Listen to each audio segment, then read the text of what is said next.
நம்மளோட உடம்புல சாமி இருந்தால் எது மாதிரியான ஒரு 10 அறிகுறிகள் இருக்கும். இந்த அறிகுறிகள் தெரிகிறவங்களுக்கு தான் சாமி இருக்கும்னு இல்லை.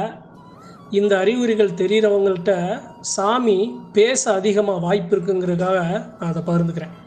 ஒன்று, சாமியை வணங்கும்போது உடம்புல எல்லாருக்கும் புல்லரிக்கும்.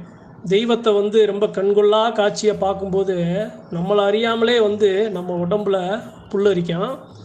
ஆனால் சாமி உடம்புல இருந்துச்சு அப்படின்னா, சாமியை சுமக்கிறவங்களுக்கு, சாதாரணமாக இருக்கிறவங்களுக்கு ஒரு புல்லரிப்பு ஒரு ஒரு நிமிடம் இருந்துச்சு அப்படின்னா, சாமியை சுமக்கிற அந்த உடம்பானதுக்கு இரண்டு நிமிடம் வரையும் அந்த புல்லரிப்பு இருந்துக்கிட்டே இருக்கும். ஒரு இன்பமாக ஒரு மகிழ்ச்சியை கொடுக்கும். இது ஒன்று.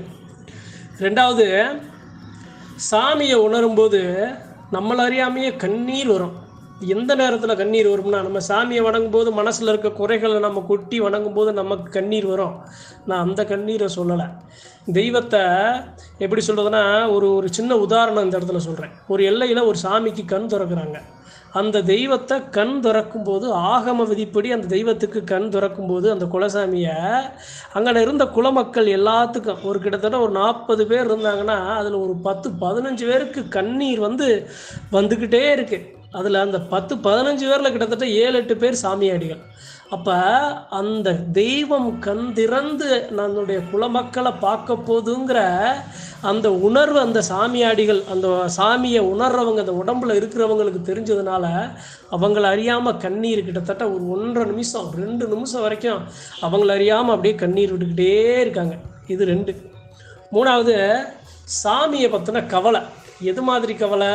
நம்ம சாமி இப்படி இருக்குது, நம்ம சாமி பேச மாட்டுது, நம்ம சாமியை யாரும் வணங்க மாட்டுறாங்க, நம்ம சாமிக்கு சரியாக பூஜை புனஸ்காரம் கொடுக்க மாட்டுறாங்க, நம்ம சாமி வந்தாலும் அந்த இடத்துல அவமதிக்கப்படுது, தெய்வத்துக்கு தேவையான ஆயுதங்கள் இல்லை, ஆடைகள் இல்லை, குலதெய்வ எல்லை சரியாக இல்லை, குலதெய்வ எல்லையில் சுற்றுச்சுவர் இல்லை, ஒரு பாதுகாப்பு இல்லை, குலதெய்வ கோவிலுக்கு போனால் அங்கே வர்ற ஆண்களுக்கும் பெண்களுக்கும் முதியோர்களுக்கும் சரியான வசதி இல்லை அப்படின்னு இது போன்ற கவலைகள் அவங்களுக்கு அதிகமாக இருக்கும். சாமியை உடம்புல சுமக்கிறவங்களுக்கு, அந்த உடம்புல இருக்க அந்த தெய்வத்தோட வாகனங்களுக்கு.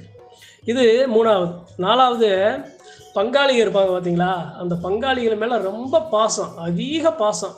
அவங்க நமக்கு என்னதான் ஒரு தொந்தரவு கொடுத்துருந்தாலும், நம்மளை எப்படித்தான் மனதளவில் கஷ்டப்பட்டிருந்தாலும், அவங்களால நம்ம பல வேதனைகள் அடைந்திருந்தாலும், பல நஷ்டங்கள் அடைந்திருந்தாலும், அவங்க மேலே பாசம். என்னதான் இருந்தாலும் அது என் பிள்ளையா, என்னதான் இருந்தாலும் அது என் பங்காளியா அப்படின்னு விட்டு கொடுக்காத ஒரு அன்பு, ஒரு பாசம், ஒரு அக்கறை, அவங்களுக்கு எதாவது ஒன்றுனா துடிக்கிறது. இது 4வது. 5வது, குலதெய்வ கோவில்னாலே நம்ம சாமியை வீட்டில் வணங்கும் போதெல்லாம் அந்த சாமிக்குன்னு வீட்டில் விரதம் பிடிச்சாலும் அந்த சாமிக்குன்னு கொஞ்சம் உணவு எடுத்து வைக்கிறது, அந்த சாமிக்குன்னு ஒரு காணிக்கை சேர்த்து வைக்கிறது, அந்த சாமிக்குன்னு ஏதாவது ஒன்று வீட்டில் செஞ்சுக்கிட்டே இருக்கிறது பூஜை அறையில் அந்த குலசாமிக்குன்னு. அப்போ எப்படி சொல்கிறதுனா, காணிக்கை சேர்த்து அந்த கோவிலில் போய் கொடுத்து அந்த திருப்பணிக்கு கொடுக்கறது. அதே சமயம் அந்த சாமிக்காக ஒரு வளையல் சேர்த்து, சாமிக்காக ஏதாவது ஒரு நெய்யால் ஒரு ஆடை பின்னி ஏதாவது விருப்பப்பட்டு அந்த தெய்வத்துக்கு செய்கிறது. இது 4வது. 5வது, இது 5வது. 6வது, சாமிய உடம்புல இருக்கு, தெய்வம் இருக்கு அப்படின்னா 2 விஷயம். அதாவது எப்படி சொன்னா, இடைவிடாமல் வரும். ஆண் தெய்வங்களை சுமக்கிறவங்களுக்கு, கருப்பசாமி அம்சங்கள் சுமக்கிறவங்களுக்கு கொட்டாவி அதிகமாக வரும். அதே சமயம் கண்ணீர் அதிகமாக வரும். தெய்வத்தோட நிலை இப்படி இருக்குன்னு நினச்சி அந்த சாமியாடிகள் சாமி உடம்புல நிற்கும் போதே, சாமி வரும்போதே, சாமி வந்ததுக்கப்புறமே தேம்பி அழுகும். அதே சமயம் சாமி வரும்போது நிறைய கொட்டாவி வரும். இது 6வது. 7வது, சாமியை வந்துருச்சு, சாமி உடம்புல வந்த உடனே பெண்களாக இருந்தால் குலவ சத்தம் போடுறது, ஆண்களாக இருந்தால் ஒரு அபயம் போட்டு வந்துட்டேன்டா, இந்த எல்லையை காக்க வந்துட்டேன்டா, என் மக்களை காக்க வந்துட்டேன்டா அப்படின்னு உரிமையோட ஒரு அபய சத்தத்தை போட்டு, ஒரு குலவ சத்தத்தை போட்டு. ஏன்னா அது 2மே முக்கியமான விஷயங்க. ஒரு அபய சத்தம், தெய்வத்தை சுமக்கிற சாமியாடி ஒரு அபய சத்தம் அந்த இடத்துல போடுறாருன்னா, அந்த இடத்துல எவ்வளவு பிரச்சனைகள் இருந்தாலும் விலகும். அந்த அபய சத்தத்துக்கு அப்படி எப்படி சொல்லணும்னா, ஒரு பிரமிக்கத்தக்க சக்தி அந்த தெய்வத்தை. நான் இருக்கேன், என் மேலே சாமி வந்துச்சு, நான் ஒரு இடத்துக்கு போகிறேன், அந்த இடத்துல ஒரு கெட்ட நிகழ்வு இருக்குது, ஒரு கெட்டது சாடி நிற்கிதுன்னா என்னை அறியாமையே என் மேலே இருக்க சாமி அந்த இடத்துல ஒரு அபயத்தை போட்டுரும். அபயத்தை போட்ட உடனே, அபயம்னா சத்தம், அந்த சத்தத்தை போட்டனையும் அங்கே கெட்டது எதுவாக இருந்தாலும் விட்டு விலகும். அதே சமயம் ஒரு சாமியை உற்சாகப்படுத்தணும், ஆண் தெய்வத்தை பெண் தெய்வத்தை உற்சாகப்படுத்தணும்னா குலவை மேலதாளம் கூட அப்புறம் தான், அந்த குலவை சத்தத்துக்கு வராத தெய்வம் கூட வருங்க, பெண்கள் போடுற குலவைக்கு. இது 7வது. 8வது, தன்னுடைய குடும்பத்தை மறந்து சாமியை நினைக்கிறது. ஏப்பா என் குடும்பத்தில் 1000 பிரச்சனை இருக்குது, என்னப்பா எப்போ பார்த்தாலும் சாமி சாமிட்டுக்கு இருக்க, சாமி உனக்கு என்ன அள்ளி கொடுத்துச்சு, உன் குடும்பத்தை பாரு, உன் குட்டியை பாருவோம், உன்னுடைய கவலைகள், உனக்கு இவ்வளவு பிரச்சனைகள் இருக்குது, உனக்கு உடம்பு இப்படி இருக்குது அப்படிங்கிற அது எல்லாத்தையும் அது தன்னை மறந்து, தன்னுடைய குடும்பத்தை மறந்து அந்த தெய்வத்தை நினைக்கிறது, சிந்திக்கிறது, அந்த தெய்வத்துக்காக தன்னால் முடிஞ்சதை செய்கிறது. இது 8வது. 9வது, உடம்பு முறுக்கேறும்.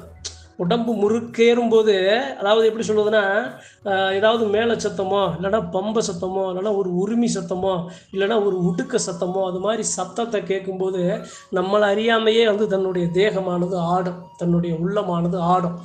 ஆட்ட வரலாற்றாலும் அந்த இசையை கேட்கும்போது மகிழ்ச்சி கொள்வோம்.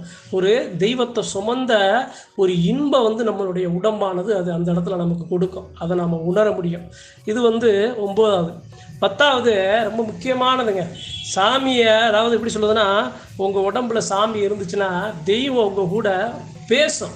எப்படி பேசும்னா, கனவுல நான் உனக்கு அதை கேட்டேன், நீ கொடுக்கல, அதனால் நான் கோச்சிக்கிட்டேன், இனிமேல் நான் உங்ககிட்ட பேச மாட்டேன், நீ ஏன் என் எல்லைக்கு வரல, நீ ஏன் இப்படி இருக்க, நீ ஏன் என்னை வணங்கலை அப்படின்னு உனக்கு இந்த பிரச்சனைகள்லாம் வருது, இதிலேருந்து நீ சரி பண்ணிக்க, எனக்கு இது பிடிக்கும், எனக்கு இது பிடிக்காது, பாரு இதெல்லாம் இவங்கெல்லாம் இப்படியெல்லாம் இருக்காங்க அப்படின்னு அந்த கனவுல உரையாடும். இப்போ நீங்களும் நானும் உட்காந்து நேருக்கு நேராக பேசினா எப்படி நம்ம பேசுவோமோ அதே மாதிரி அந்த சாமியை சுமக்கிற அந்த தேகத்தில், சாமியாடியாக இருந்தாலும் சரி, குலமக்களாக இருந்தாலும் சரி, பங்காளிகளாக இருந்தாலும் சரி, அவங்கக்கிட்ட அந்த தெய்வம் பேசும்.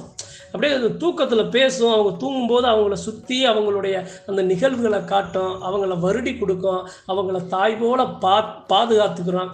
இதெல்லாம் கனவுல தெரியும். இது மட்டும் இல்லாமல் நிறைய அவங்க அந்த சாமி, அந்த தெய்வத்தை நினைக்கும்போது அந்த தெய்வம் சார்ந்து பேசும்போது நிறைய சவனங்களும் அசரீத வாக்குகளுமே அவங்களுக்கு தெரியும். இது 10வது.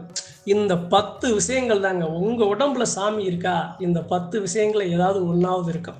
அதுக்காண்டி இந்த 10 விஷயமே இல்லாதவங்க சாமி உங்கள் உடம்புல இல்லைன்னு சொல்ல வரல. சாமி ஆடிகள்லாம் இந்த 10 விஷயத்தையும் உணர்ந்திருப்பாங்க. 10 விஷயமும் அவங்களுக்கு ரொம்ப அழகாக தெளிவாக அவங்க உணர்ந்திருப்பாங்க. அதனால் நான் அறிந்ததை அன்பர்கள்ட்ட பகிர்ந்து கொள்ள ஆசைப்பட்டேன். நன்றி, வணக்கம். மற்றும் ஒரு பதிவில் சந்திப்போம்.